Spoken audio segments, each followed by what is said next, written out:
তো hey guys, সবাই কেমন আছেন? আমি অনেক ভালো আছি, আশা করি আপনারাও সবাই অনেক ভালো আছেন। তো গাইস, আজকে ফাইনালি একটা জায়গায় যাব, আমার খুবই খুবই প্রিয় জায়গায়, কিন্তু কোথায় যাব সেটা এখনই বলবো না, সেটা সিক্রেট। তো যাই হোক, কোথায় যাব, কেন যাব, কিসের জন্য যাব, সেটা অবশ্যই দেখতে হলে জানতে হলে আমার সাথে থাকতে হবে। তো চলে এসেছি দিদির বাসায়, এখন এখান থেকে বাবুকে রেডি করব, তারপর ওকে নিয়ে যাব। কি করতেছো তুমি? এই বাবা, বই পড়তেছো? তাহলে তুমি যাবা না? তাহলে ওঠো, এখন পড়তে হবে না।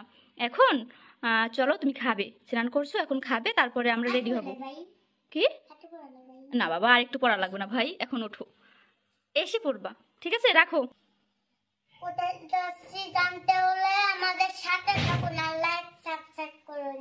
লাইক সাবস্ক্রাইব করুন গাইস। আর দিদির বাসায় এসেই দেখি মাসি অনেক কিছু রান্না করেছে, বলল খেয়ে যেতে আর বাবুটাকে খাওয়াতে। পরে ভাবলাম খেয়েই যাই, যেহেতু অনেক দূরের পথে যাব, ক্ষুধা লাগে যদি, তাই এখন আমি খেয়ে নেব এবং বাবুকেও খাইয়ে দিব। এখন আমার বাবাটা রেডি হবে, আমরা এখন যাব, আমাদের দেরি হয়ে যাচ্ছে। সে রেডি হয়ে গেছে, দেখেন একদম ফিট বাবা। তো এখন আমরা বের হব। পুলিশ, নিঃসন্দেহে তুই ঠিক কথা বলেছিস। সে নাকি পুলিশ? কোন থানার পুলিশ?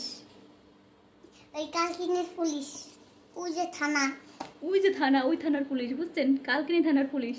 ঠিক আছে। তো আমরা ফাইনালি বের হয়েছি, অনেকটা লেট হয়ে গেছে। এই দেখেন আমাদের বাবাটা, চশমাটা চোখে পড়ো, দেখি তো তোমাকে কেমন লাগছে। ওয়াও! তো মাসি আমাদের আগে দিতে যাচ্ছে। তো আমরা 10 থেকে 15 মিনিট অপেক্ষা করার পরে গাড়ি চলে আসলো। আর হ্যাঁ, এই গাড়িতেই দিদি আছে। দিদির মিটিং ছিল, মিটিং সেরে যাওয়ার পথে আমাদের তুলে নিল। আমরা যেখানে যাচ্ছি তার কিছুটা কাছাকাছি এসে একটু টি ব্রেক নিল। সবাই যে যার মতন চা কফি খেয়ে ফ্রেশ হয়ে আবার আমরা সেখানের উদ্দেশ্যে রওনা দিব। এদিকে তো তার খুব মন খারাপ প্লাস শরীর খারাপ, কারণ সে 8 থেকে 9 বার বমি করেছে। এত শরীর খারাপ সেটা দেখেই বোঝা যাচ্ছে। তো এখন আমরা কাচ্চি সুলতানিকে বাই দিয়ে চলে যাব সেইখানে যেখানে আমরা যাচ্ছি। তো ফাইনালি আমরা 4 থেকে 5 ঘন্টার জার্নি সমাপ্ত করলাম। এখন আমরা আছি কুয়াকাটার শিকদার রিসোর্টে।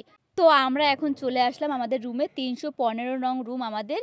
তো আমরা ফ্রেশ হয়ে চলে আসলাম নির্জন পিকনিক স্পটে। হ্যাঁ, এখানে আসার মূল কারণটা এখন বলবো।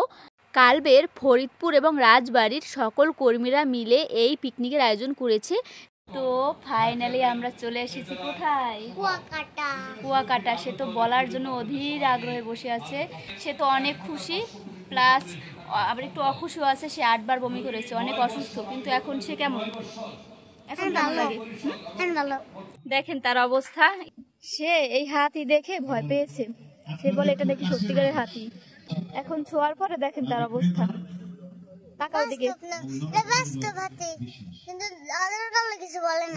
যা বুঝবার আমি বুঝে গিয়েছি।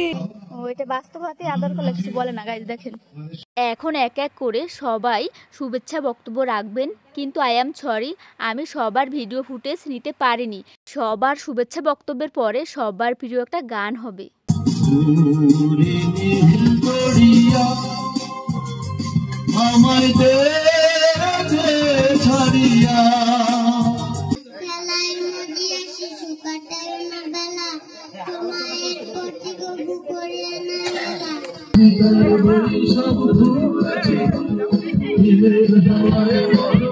আর এখানে খুব সুন্দর একটা গানে হাজব্যান্ড ওয়াইফ নৃত্য পরিবেশনা করছে, যেটার মিউজিক আমি দিতে পারিনি। অনুষ্ঠান একদম শেষের দিকে প্রায়, সবাই এখন ফটোশ্যুট করছে। তো যাই হোক, আমরা মোটামুটি অনেকটাই মজা করেছি, অনেকটাই এনজয় করেছি। এখন আমরা যে যার মতন করে রুমে চলে যাব, রুমে গিয়ে খাওয়া দাওয়া করব। আমরা প্রোগ্রাম শেষ করে বাসায় চলে এসেছি, আর আমার খুবই মাথা ব্যথা করতেছে। আর এখন আমরা কিছুটা খাবো, আর তার আগে বাবা নাকি আমাকে একটু মাথা ম্যাসেজ করে দিবে। তো সেটা শুরু করে দিয়েছে। সে অনেক সুন্দর মাথা ম্যাসেজ করে দিতে পারে। দেখেন চুল ঠুল একদম ম্যাসেজ করে দিচ্ছে, অনেক বেশি শান্তি লাগছে অনেক। খাবার আসতে দেরি হয় বলে আমরা এটা খাচ্ছি। আর হ্যাঁ, এর পরের ব্লগে দেখাবো আমরা এখানে এসে কোথায় যাব, কি এনজয় করব, কি মজা করব। অবশ্যই সেগুলো দেখতে হলে আমাদের সাথে থাকতে হবে। টাটা।